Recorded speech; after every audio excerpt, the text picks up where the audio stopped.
Good morning, race fans. Welcome to the NASCAR Report. I'm your host, Tyler White. Thanks for joining us today as we get you ready for the race weekend. But first, let's start you off with a look at today's top story. A grand jury has cleared Tony Stewart from any criminal charges following that tragic accident at the Canandaigua Motorsports Park August 9th involving the life of Kevin Ward Jr. A toxicology shows that Kevin Ward Jr. had marijuana in his system the night of the incident. Tony Stewart took 3 weeks off following the incident and returned to the track at Atlanta. Now, a great decision on the jury. I think Tony Stewart is not a criminal. This is just an accident, folks. I know I've said that time and time again, but I'll say that again. I believe this accident could have been prevented if Kevin Ward Jr. would have stayed inside his car and waited until after the race to talk to Tony Stewart. And I also believe that he should have never used marijuana before the race. Folks, you should never try any drug before the race or before you go out and play any sport. Now in NASCAR, we have drug tests just like every other sport. If you fail that drug test, you'll be suspended for races or suspended indefinitely until you complete that road to recovery program. You'll be suspended for the rest of the season, which means you won't get to race until you pass the road to recovery program. But that sport that Kevin Ward Jr. was in, they don't have any drug tests. And that should be a wake-up call about giving out drug tests. That's my opinion, folks. Alright, let's get you ready for the race weekend, ladies and gentlemen. We begin with doubleheader Saturday today. And it starts today with the NASCAR Nationwide Series at the 1 mile Bristol on steroids, the Monster Mile, Dover International Speedway in Dover, Delaware, the capital city and our first state. They're going to do the Monster Mash today, ladies and gentlemen. It's the Dover 200 on ESPN. Coverage begins at 3:30 p.m. Eastern Time, 2:30 p.m. Central Time, 1:30 p.m. Mountain Time, and 12:30 p.m. Pacific Time. My bold prediction today is that Joey Logano will win this race today. He has a very good record here for the Nationwide Series at Dover, so my bold prediction is he will win the race today.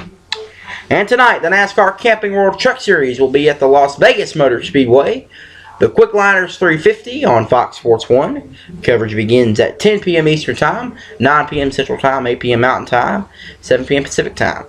Now, last week at New Hampshire, for whatever reason, there were no Cup drivers in that race. And we wound up getting the youngest winner in NASCAR history last week with Cole Custer. I believe we will see a repeat tonight in the NASCAR Camping World Truck Series as a first-time winner, because all the Cup drivers are at Dover. That's my bold prediction. And tomorrow, it's the third race of the Chase and also the final race of the Challenger round. The NASCAR Sprint Cup Series AAA 400 at Dover on ESPN. Coverage begins with NASCAR Countdown at 1 p.m. Eastern Time, noon Central Time, 11 a.m. Mountain Time, and 10 a.m. Pacific Time. Now, after this race, the points will be reset, and the top 12 drivers in points will move on to the contender round.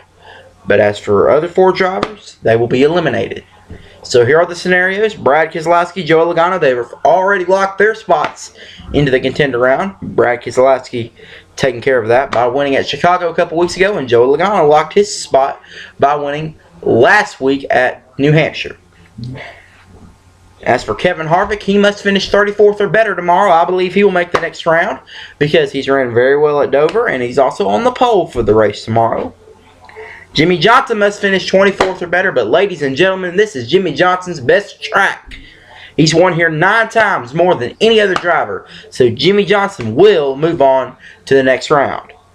Kyle Busch and Dale Earnhardt Jr., they must finish 21st or better. I believe they're going to make the next round because Kyle Busch, he's a 2-time winner at Dover, and Dale Earnhardt Jr. won here in 2001. Jeff Gordon must finish 14th or better. I believe he's going to make the next round. He's a 5-time winner at Dover. Runs very well here. Matt Kenseth and Carl Edwards, they must finish 2nd or 3rd and lead the most laps. I believe those drivers will move on to the next round. Matt Kenseth, a 3-time winner here at Dover. Carl Edwards won here in 2007.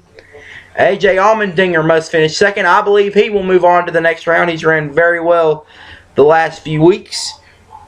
Ryan Newman, Denny Hamlin, Greg Biffle, Kurt Busch, and Eric Almirola, they must win, but I believe Ryan Newman will lock that last spot into the next round because he's ran very well here at Dover, a 3-time winner here. But as for Denny Hamlin, Greg Biffle, Kurt Busch, and Eric Almirola, those drivers will be eliminated. So that is my bold prediction on who will move on to the contender round. And our most memorable moment happened back in 2001 as NASCAR returned to the track after the worst terrorist attack in our nation. A very patriotic atmosphere, lots of fans. Every fan had an American flag in their hand. Lee Greenwood singing God Bless the USA, his signature song.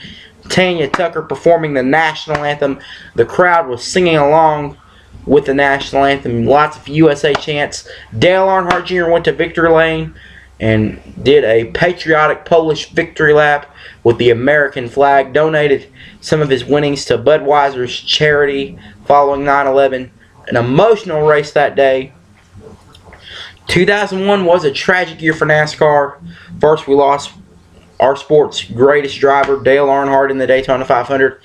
But we were able to pull through that tragedy by racing the next week at Rockingham. And then, of course, 9/11, our worst terrorist attack in our nation. We were able to pull through that by racing the following week at Dover.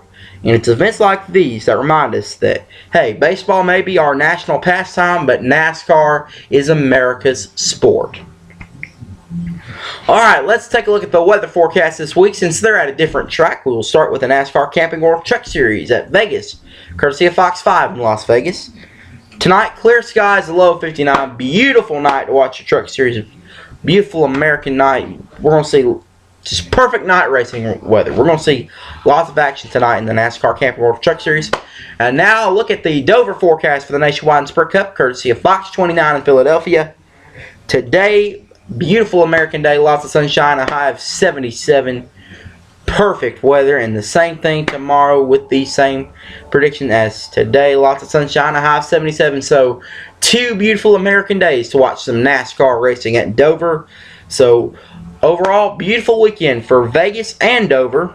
So if you're heading out to either of these races, we hope you have a great time. Enjoy this beautiful weather for the racing this weekend. Alright, that's our show today. Thank you for joining us. I'm Tyler White. We will be back here on Monday to recap the exciting racing weekend. We'll take a look at point standings, show you what you can expect over the next few weeks. Plus, if there is any new developments going on in the world of NASCAR, we'll be right here to let you know about them. Until then, this is Tyler White reminding you, for you to do unto others as you'd have them do to you. We'll see you next time on the NASCAR Report, everybody. Have a great day.